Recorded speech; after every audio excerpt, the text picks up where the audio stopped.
we're going to display why ska punk is an extremely diverse genre of music because we have two ska punk records as our top two, and they're two records that don't sound anything like each other. You almost wouldn't really recognize they were in the same Well, the genre. first one I don't consider a ska punk record. It is a punk rock record. Okay. Be that as it may, I'm going to refer to, speaking of Florida, Gainesville, Hello Rockview by Less Than Jake. And that was one of our two Woo! common ones. Woo! Less Than Jake's another hard band for me to actually do this with because this little run they had, this little mid run that starts right there, that goes to the album in 2003, No, is so dude, you're good. wrong. No, No, those dude, it albums are is so good. the And so it's 2003 hard to, record. It's no, no, Hello no. Rockview, and it's dude, it's The one with the Losing map. Streak, and Yeah. it's hell. It's dude, it's these two. No. These That, are two records that matter from Less Than Jake. The other albums don't matter. disagree. However, we are It's okay. absolutely. You can be wrong sometimes, dude. Not play. Yeah, I will be, I'm sure. But I'm not wrong about this. I'm not wrong about Hello Let's Rockview being go. amazing because all my Zing. best friends are metalheads. History of No, a the Boring Town. Hello Rockview. I don't know if I like it better than Losing Streak, but I consider those basically one album. It's very much Mhm. like Let's Go and Out Come the Wolves for me. It's It's like, hard to differentiate. It's hard, that was kind of the point I was making, which I guess you could start it right there. That'd be the better because I just did that in my head. That's why I didn't start it right there because those albums they're kind of interchangeable. Those are the Less Than Jake albums, if you will. yeah, And yeah, and you think about when you think about what Less Than Jake is, it's those two albums, but it's this yes, album right here. That's if you're a Less Than Jake fan, it's because you like History of a Boring Town, basically. Um, 100%. I thought Sugar in a Gas Tank was on this one, but it's not. But it's still in All the. those songs are pretty much perfect, though. Mhm, Silver Linings was a good album. It was like a few years ago. It was pretty good. mhm. I They don't. the thing is that I don't. It's like I need to go listen to it 100 more times so that I can call it a classic because I haven't had the time. I've dug Yeah. into these. I've listened to these albums probably 200 or 300 times a piece. Hello Rockview is amazing, bro. I have a very, very early memory of Less Than Jake, dude. And I discovered Less Than Jake when I discovered Rancid. Like, so they're really important to me, man. Uh, my bone to pick though is that, and it is what it is. It's probably not even really their fault, but I covered them on my live stream because on my live stream I was given a preview to this video we're doing, and I listened to a bunch of bands and music from this year, and Less Than Jake got my video blocked. Blocked, not muted, not taking my money. I don't care about those things. Blocked, bro. So I legit have a problem with that. That's fucking ridiculous, man. That's what happens when Absolutely absurd. your catalog is controlled by a major label. I mean, that's It's what that is. absurd, dude. It is absolutely absurd. I'm over here going, go buy these records and listen to this band and go listen to them on Spotify. Let's not let that guy do that now. I'm earning 0 pennies from this, dude. 0. Oh, it makes me so mad. For a band that's so important to me. That's what bummed me out is that it's a band and somebody goes, yeah, but it's not really their fault. They're not the one doing it. Yeah, they are because they signed their label. They signed to the label. They know what the labels do. They've always known this. The labels have always behaved this way. Whether it was on a streaming thing or not is irrelevant because they've always behaved this way. All right, rant over with. Less Than Jake rules. This album is freaking awesome, dude. I don't even know what my favorite songs would be. The charisma that they have as a band is kind of unmatched and kind of underrated within the genre. Like Yeah. they're another band. I saw them live a couple of years ago. So them in Newfound Glory. What a bill that was for someone like me. Wow. Yeah, Yes. and some other bands too that are actually bigger now. Hot Mulligan and Lolo, who not really my scene, but are pretty big bands right now. And man, the command they still have. I've seen them. I forgot about this last. I've seen them 3 times.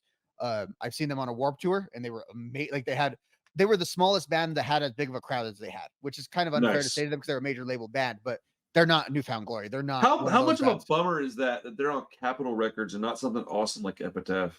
Yeah, well, I mean, they eventually, right? They went to they're on a real label now, right? They're on Yeah, but the albums that matter aren't. or They're on, and on. well, and that's why they're hard to find on vinyl. That's why they get copyright. That's why all of that exists in that mid-career point for Less Than Jake. Like there's stuff they did with Fat Records you can get, but I almost bought Hello Rockview on vinyl recently, but it was like $90, and I just spent $460 on 2 records the other day, and I just can't really do the justification. But that's another topic for another time. But yeah, I think "History of a Boring Town" is probably my favorite song on that record. hmm Yeah, it's so good. Well, I mean, I live in a boring town and have lived it my whole life, and it's pretty accurate. I Oh also God. remember very thoroughly hearing Johnny Quest Thinks for Sellouts, and that was the first song I heard by them. Again, like just And I, what is less than Jake? It's and I was like, bro, that song was awesome. Johnny Quest is rad too. So what is this band talking about now? And then I'm like watching it, and I'm listening to it, and I'm like, this is crazy, dude. This band rules. they are again, I think kind of I really think we should champion them as like the unsung heroes of pop punk because they're another band that like was a little bit senior to like the Good Charlottes and those guys who were coming up, Oh, and those guys absolutely. totally ripped off Less Than Jake. Like that, they look, they're doing this sound in '98 when that sound really wasn't a mainstream sound yet.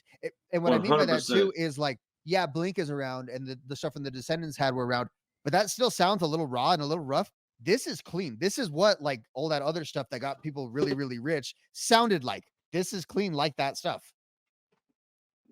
Yes, 100% agree. Sorry, I was looking for something because I had something that these. I start remembering stuff when we start talking about this stuff, and I got really excited because I was going to say I heard about these guys before I listened to Suicide Machines, which I think is barely true, but it is true. But like, maybe not. Maybe like it was around the same time, dude. I was Very, like really young when this very happened, so I'm close trying to remember. bands. Yeah. Very, very. Anyways, I might have Suicide Machines on. Is what my point was. There's a small chance that that happens, dude. So just cross your fingers. Yeah, I'm not kidding. So, yeah. And then I just got an email saying that Brian from Death Before Dishonor is coming on. So let's go. All right. Sorry, Boston hardcore people. Dude, I am loving life right now, bro. I'm not even getting paid for this shit, and I'm happy. I got like work boners for work I'm not even getting paid for. Yeah, they definitely should get more credit than they get. I think that they definitely, speaking about Less Than Jake, they definitely were the spearhead for that sound. hmm I think that they came out before Blink, they came out before all those bands, and they got big. They were on Capitol freaking Records in 1996 or seven, That's whatever year. yeah. They signed too soon. That's actually I think the problem. Yeah, Yeah. yeah. Had they waited a year or two and then let other bands come, they would have signed and been like, boom. So Because I mean, them, can you imagine if it had been flip flop with Blink and Less Than Jake? Less Than Jake would be Blink 182. yes, yes, exactly. And because I think they had more of a pop sense that even I think Blink is more of a punk band. Actually, if you break down their stuff they were doing early, like in this time period, Less Than I don't know Jake, if I agree with that. I think Less Than Jake is much more poppy or more similar to what the kind of sound, yeah, that would come What? to define the genre. No, Yeah, absolutely. Compared to what was going on in Cheshire Cat, compare Cheshire Cat to this. If you look at how much cleaner that is. I mean, you're talking about the recording quality or the Just songwriting? in general, the songwriting, the song, Because they sound the same. the whole vibe of it. Songwriting sounds the same. But Less Than okay, maybe the point I'm making is the same point is Less Than Jake was more refined quicker. That's true. They had more money That's behind what them it quicker. the But the they're also older.